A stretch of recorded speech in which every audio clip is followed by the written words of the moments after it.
ಬಂಧುಗಳೇ, ಏನು ದಿನ ಬಹುಜನ ಸಂಘಟನೆಗಳ ಒಕ್ಕೂಟ ಬಹುಜನ ಕರ್ನಾಟಕ ಕಟ್ಟಡ ಕಾರ್ಮಿಕ ಸಮಿತಿಯ ಒಂದು ಸಹಯೋಗದಲ್ಲಿ ಈ ದಿನ ಮುಳಬಾಗಿಲು ತಾಲೂಕಿನ ತಾಲೂಕು ಕಚೇರಿ ಮುಂದೆ ಒಂದು ಹೋರಾಟವನ್ನು ಹಮ್ಮಿಕೊಂಡಿದ್ದೀವಿ. ಏನು ಈ ದೇಶದ ಒಂದು ಆರ್ಥಿಕ ವ್ಯವಸ್ಥೆಯಲ್ಲಿ ಬಹುಪಾಲು ಶ್ರಮಿಕ ವರ್ಗದ್ದೇ ಒಂದು ಪಾಲಾಗಿರ್ತದೆ. ದೇಶದಲ್ಲಿ ಶ್ರಮಿಕ ವರ್ಗ ಇಲ್ಲ ಅಂತಂದರೆ ಈ ದೇಶದ ಆರ್ಥಿಕ ವ್ಯವಸ್ಥೆಯು ಕೂಡ ಕುಂಠಿತವಾಗುತ್ತೆ ಅಂತಂದ್ಬಿಟ್ಟು ಈ ಸಂದರ್ಭದಲ್ಲಿ ಹೇಳ್ತಾ ಇದ್ದೀನಿ. ಆ ಒಂದು ನಿಟ್ಟಿನಲ್ಲಿ ಏನು ರಾಜ್ಯಾದ್ಯಂತ ಕಾರ್ಮಿಕರಿಗೆ ಸಿಗಬೇಕಾಗಿರ್ತಕ್ಕಂಥ ಒಂದು ಸೌಲಭ್ಯಗಳು ಏನು ಅವರು ಕಟ್ಟಡ ಕಾರ್ಮಿಕರಿಗೆ ಒಂದು ಸೇಫ್ಟಿ ಕಿಟ್ಗಳಾಗಿರ್ಬೋದು, ಹಾಗೆಯೇ ಏನು ಆ ಒಂದು ಕಟ್ಟಡ ಕಾರ್ಮಿಕರಲ್ಲಿ ಪ್ಲಂಬರ್ ಆಗಿರ್ಬೋದು, ಪೇಂಟರ್ಗಳಾಗಿರ್ಬೋದು, ಅವರಿಗೆ ಬರ್ತಾ ಇರ್ತಕ್ಕಂಥ ಒಂದು ಸೌಲಭ್ಯಗಳನ್ನು ವಂಚನೆ ಮಾಡಿ ಅವರಿಗೆ ನೀಡ್ತಾ ಇರ್ತಕ್ಕಂಥ ಒಂದು ಸಲಕರಣೆಗಳಲ್ಲಿ ಗುಣಮಟ್ಟ ನೋಡಿ ಈ ಒಂದು ಯಾವ ರೀತಿ ಕೊಟ್ಟಿದ್ದಾರೆ ಇವೆಲ್ಲನ ಅಂತಂದ್ಬಿಟ್ಟು ತಾವು ಗಮನಿಸ್ಬೋದು. ಸೇಫ್ಟಿ ಕಿಟ್ಗಳು ಯಾವ ರೀತಿ ಒಂದು ಎಲ್ಲನೂ ಒಂದೇ ಸೈಜು. ಈ ಕಾರ್ಮಿಕರು ಹಾಕುವಂಥ ಶೂಗಳಿಂದ ಹಿಡಿದು ಅವರು ಏನು ಉಪಯೋಗಿಸುವಂಥ ಕರಣಿಗಳು ಮಗ್ಗೋಲುಗಳು ಯಾವ ರೀತಿ ಒಂದು ಗುಣಮಟ್ಟ ಇಲ್ಲದೆ ಇರತಕ್ಕಂಥ ಸಲಕರಣೆಗಳನ್ನು ನೀಡಿದ್ದಾರೆ ಅಂತಂದ್ಬಿಟ್ಟು ಈ ಒಂದು ಸಂದರ್ಭದಲ್ಲಿ ಮಾಧ್ಯಮದ ಮೂಲಕ ಒಂದು ಸರ್ಕಾರಕ್ಕೆ ನಾವು ಪ್ರಶ್ನೆ ಮಾಡ್ತಾ ಇದ್ದೀವಿ. ಸುಮಾರು ಒಂದು ಶ್ರಮಿಕ ವರ್ಗ ಏನು ಬಿಸಿಲು ಮಳೆ ಅಂದಿರ ಕೆಲಸ ಮಾಡಬೇಕಾಗತ್ತೆ. ಅಂತ ಒಂದು ನಿಟ್ಟಿನಲ್ಲಿ ಅವರ ಒಂದು ಪ್ರಾಣಕ್ಕೆ ತಾವು ಒಂದು ಬೆಲೆಯನ್ನ ಒಂದು ಕೊಡುವ ಒಂದು ಮುಖಾಂತರ ಉತ್ತಮವಾದ ಒಂದು ಗುಣಮಟ್ಟ ಒಂದು ಕಾಪಾಡುವ ಒಂದು ಜವಾಬ್ದಾರಿ ತಮ್ಮದಾಗಿರ್ತದೆ. ಆದರೆ ನೋಡಿ ಇಲ್ಲಿ ಮೇಲೆಯಿಂದ ಬಿದ್ದರೆ ಅವ್ರ ತಲೆ ಎಡ್ಕಾಗತ್ತೆ ಅಂತ ಒಂದು ನೋಡಿ ಇಲ್ಲಿ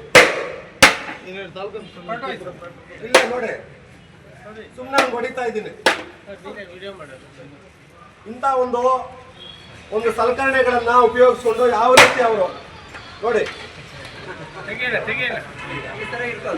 ಯಾವ ರೀತಿ ಅವರು ಕೆಲಸ ಮಾಡಬೇಕು ಅಂತಂದ್ಬಿಟ್ಟು ಕಾರ್ಮಿಕ ಸಚಿವ ನೋಡಿ ಸಂತೋಷ್ ನಾಡ್ ಅವರೇ, ದಯವಿಟ್ಟು ಇದನ್ನು ನೋಡಿ. ಈ ಒಂದು ಪೀಸ್ ಆದಂಗೆ ಅವ್ರ ತಲೆಗಳು ಕೂಡ ಮೇಲೆಯಿಂದ ಬಿದ್ದರೆ ಪೀಸ್ ಆಗ್ತವೆ. ಯಾಕೆ ಶ್ರಮಿಕ ವರ್ಗ ದೇಶದಲ್ಲಿ ಇರೋದು ತಮ್ಗೆ ಇಷ್ಟ ಇಲ್ವಾ? ಅವ್ರ ರಕ್ಷಣೆ ನಿಮ್ಗೆ ಇಷ್ಟ ಇಲ್ವಾ ಹೇಳಿ? ಈ ದೇಶ ಒಂದು ದೇಶವನ್ನು ಒಂದು ಸುಂದರವಾಗಿ ಕಟ್ಟುವಂತ ಒಂದು ಪಾತ್ರ ಅವ್ರದ್ದು ಅಂತ ಎಲ್ರಿಗೂ ಗೊತ್ತು. ಆದ್ರೂ ಕೂಡ ಶ್ರಮಿಕ ವರ್ಗವನ್ನ ಎಲ್ಲ ಒಂದು ಸಂದರ್ಭದಲ್ಲಿ ಈ ರೀತಿ ಕಾರ್ಮಿಕರ ರಕ್ಷಣೆ ನಿಮ್ಗಿಲ್ವಾ? ಒಂದು ಕಾರ್ಮಿಕರನ್ನ ರಕ್ಷಣೆ ಮಾಡೋದಾಗ್ಲಿ, ಅವರಿಗೆ ಸಿಗ್ತಾ ಇರ್ತಕ್ಕಂಥ ಒಂದು ಸೌಲಭ್ಯಗಳನ್ನ ಸರಿಯಾದ ಸಮಯಕ್ಕೆ ನೀಡುವಂತ ವ್ಯವಸ್ಥೆ ನೋಡಿ. ಎಲ್ಲ ಒಂದೇ ಸೈಜ್ ಶೂಸು ಹಾಕೊಳ್ದಿರ ಇರ್ಲಿ, ತಾವು ತಯಾರು ಮಾಡಿ ಕೊಡ್ಬೇಕು. ಯಾರಿಗೋ ಒಬ್ರು ಕೊಟ್ಟಿರ್ತೀರಿ, ಕಾಂಟ್ರಾಕ್ಟ್ ಕೊಟ್ಟಿರ್ತೀರೋ, ಇಲ್ಲಾಂದ್ರೆ ನೀವೇ ತಯಾರು ಮಾಡ್ತಿರೋ ಗೊತ್ತಿಲ್ಲ. ನೀವು ಯಾವ ರೀತಿ ಹಾಕೋಬೇಕು? ಅವ್ರು ಕೆಲಸ ಮಾಡೋದ ಏನು ಎಲ್ಲ ಒಂದೇ ಸೈಜ್ ಇರ್ತದ? ಈ ರೀತಿ ಕೊಟ್ಟಿದ್ದಾರೆ ಸಲಕರಣೆಗಳು.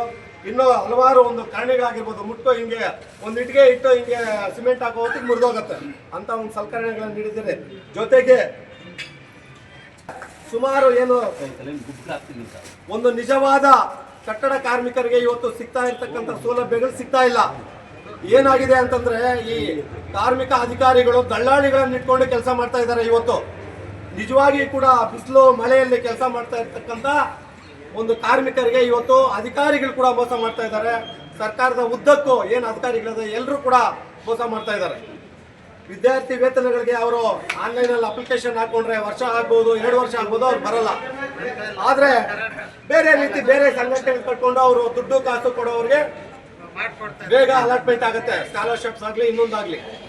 ಅವರ ಒಂದು ಬಡವರ ಒಂದು ಮಕ್ಕಳು ಓದೋ ಲ್ಯಾಪ್ಟಾಪ್ ಇಂದ ಹಿಡಿದು ಎಲ್ರಿಗೂ ಕೂಡ ವಂಚನೆಗಳಾಗ್ತಾ ಇದ್ದಾವೆ.